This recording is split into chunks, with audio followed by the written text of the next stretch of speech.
All right, friends, good morning. For those of you visiting with us, my name's John. I have the pleasure of serving as the pastor here at PFC, and while I'm not there in person, I am there with you in spirit. You can know that I've been praying for you as you've gathered here this morning. And friends, we're just going to dive right in. On Sunday mornings, we are continuing our journey through the Gospel of Luke. Last week, we saw how Luke hinted at some deep theological conclusions through his thoughtful narrative decisions. He paired the baptism of Jesus with the record of his genealogy. He shows a word towards Jesus' divinity as he was going down into the waters, and the sky opened, and the voice from heaven spoke, declaring, "You are my Son, whom I love. In you I am well pleased." And we saw the Holy Spirit descend on him in bodily form like a dove. And then we saw that humanity of Jesus as Luke traced his genealogy all the way back. Now, today, we continue in Luke chapter 4, and you can turn there now if you have your Bibles with you. If you have a device, I invite you to pull them out and turn to this passage there on your app. This is Luke chapter 4, and it starts out saying, Jesus, full of the Holy Spirit, left the Jordan and was led by the Spirit into the wilderness, where for 40 days he was tempted by the devil. He ate nothing during those days, and at the end of them, he was hungry. No doubt. After 40 days again, we see his humanity here. He had a body. He hungered. He thirsted. So we see Jesus, full of the Holy Spirit, left the Jordan and was led by the Spirit into the wilderness. He was led by the Spirit. Now, the parallel accounts in Matthew and Mark concur with Luke's word here. In Matthew 4, verse 1, it says, "Then Jesus was led by the Spirit into the wilderness to be tempted by the devil."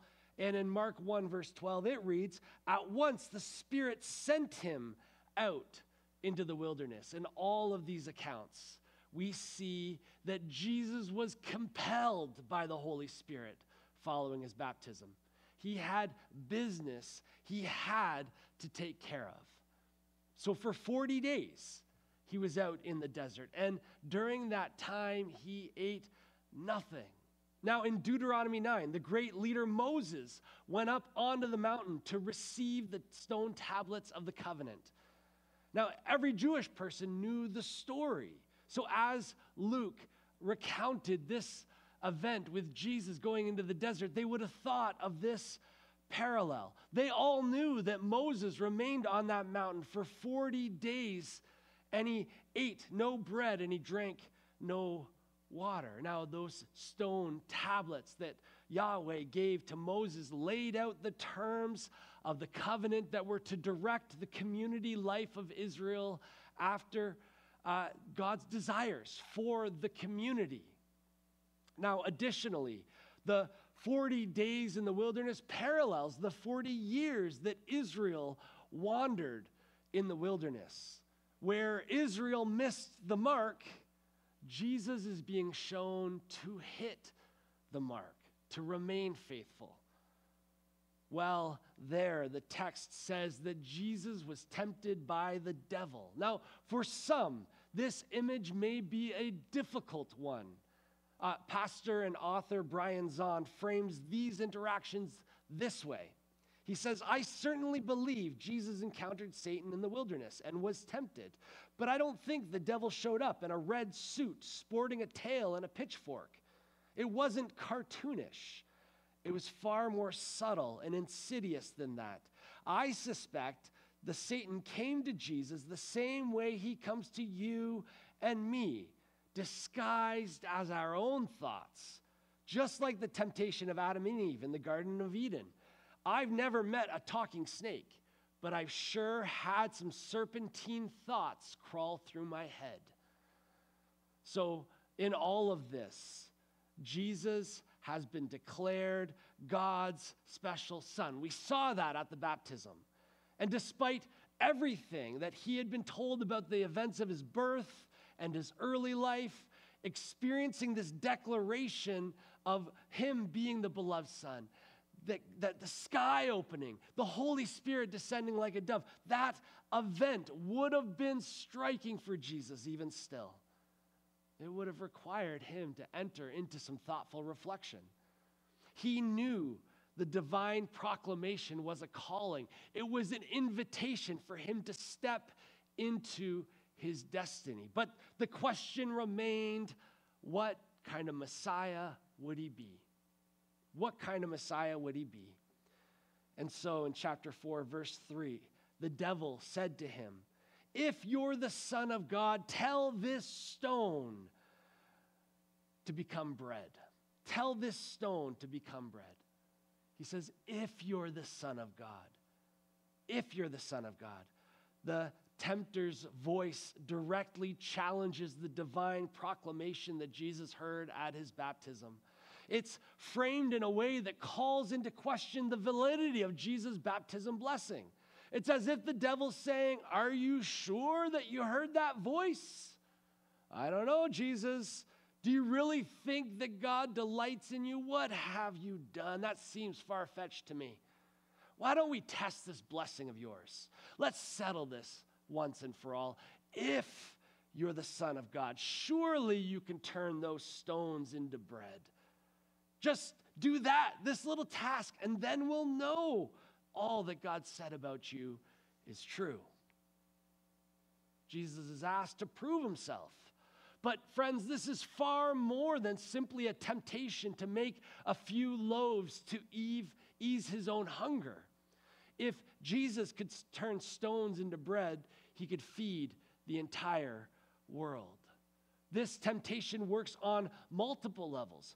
Prove yourself and make your life work about meeting physical needs. Again, author, Pastor Brian Zahn speaks to this. And he characterizes it this way. He says that the temptation is the lure of Jesus basing his life and works solely around social justice. Feed the masses, and the masses will be yours. Feed the world, and the world will be yours. Now, this temptation would be hard to resist because the thing is, Jesus' kingdom would be about bread. Later, as Jesus taught his disciples to pray, he would encourage them to ask God for him to meet their physical needs as part of their prayer routine. Give us this day our daily bread. The power of the temptation is that it's truth distorted by a lie. Jesus did come to bring bread. Jesus did come to feed the world physically. Social justice is an important part of Jesus' kingdom, but friends, it's not the entirety of it. It's a part of it. It's not all of it. Again, Zahn sums it up this way. As good and necessary as it is to meet the needs of the poor, people need more than a steady supply of bread. To be human is to have a soul, and to have a soul is to require more than the Purina cat chow I give to my cat. Yes, Jesus would feed the hungry, but not at the expense of impoverished souls. Friends, this is why studies like our Wednesday night soul-keeping study serves an important role in any discipleship journey. And so Jesus recalls what he had been taught, and he had studied in the scriptures, and he responds, "It is written, man shall not live on bread alone." Friends, Jesus doesn't have anything to prove to anyone. God had already declared his identity when he said, "You are my son whom I love. In you I am well pleased." Further, the way of Jesus' kingdom, his life, and his message would not be limited to food distribution. In John 10:10, Jesus would clearly say, "I have come that you may have life, and life to the full."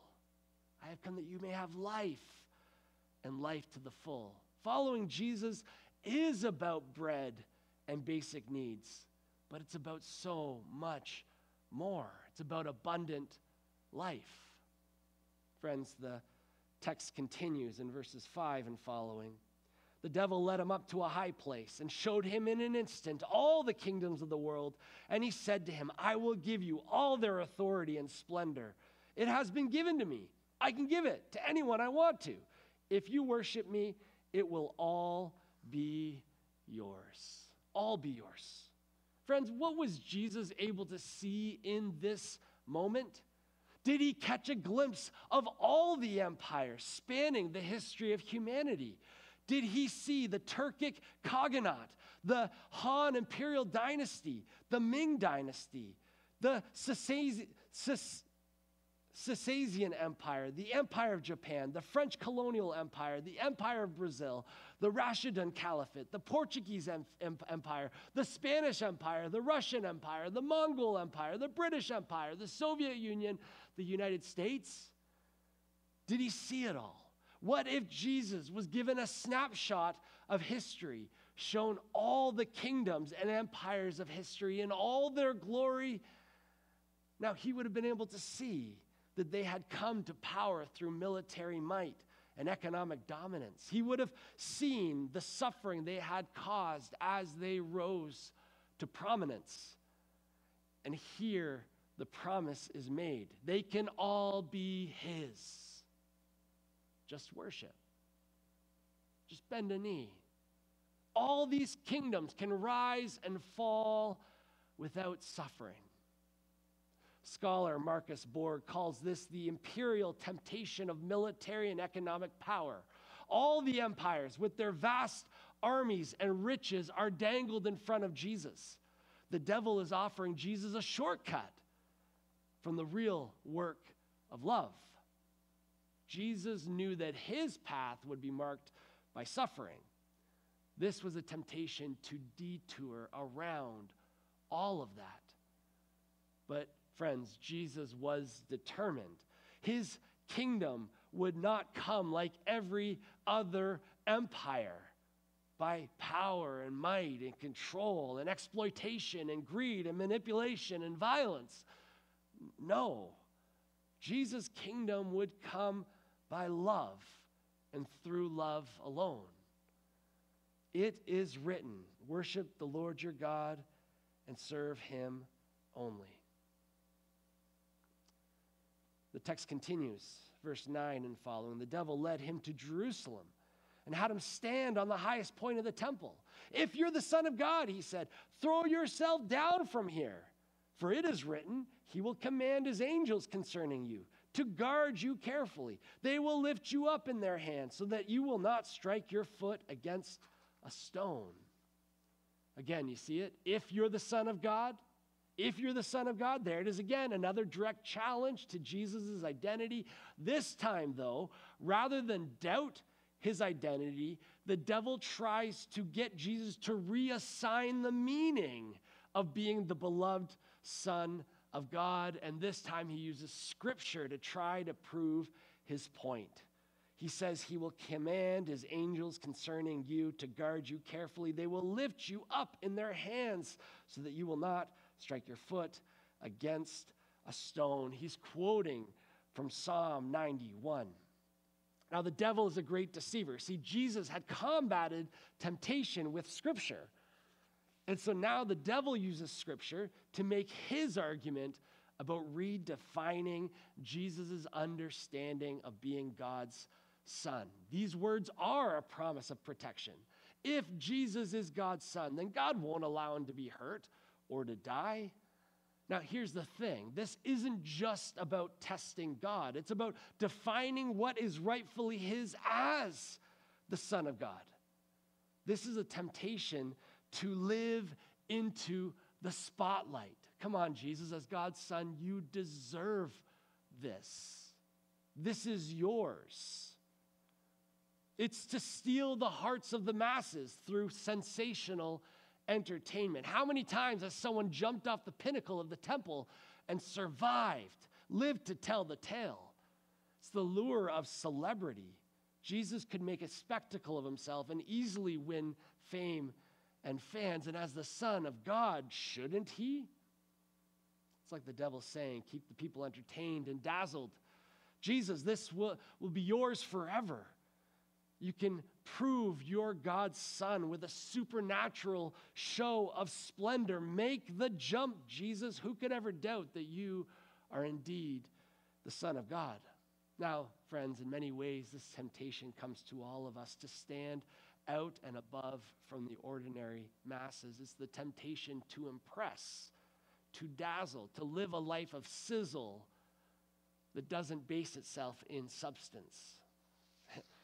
And Jesus would have none of it. Verse 12, Jesus answered, "It is said, do not put the Lord your God to the test."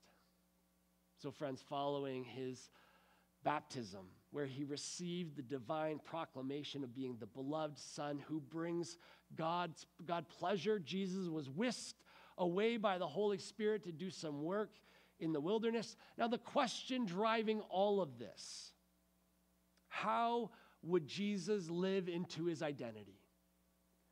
What kind of Messiah would he be?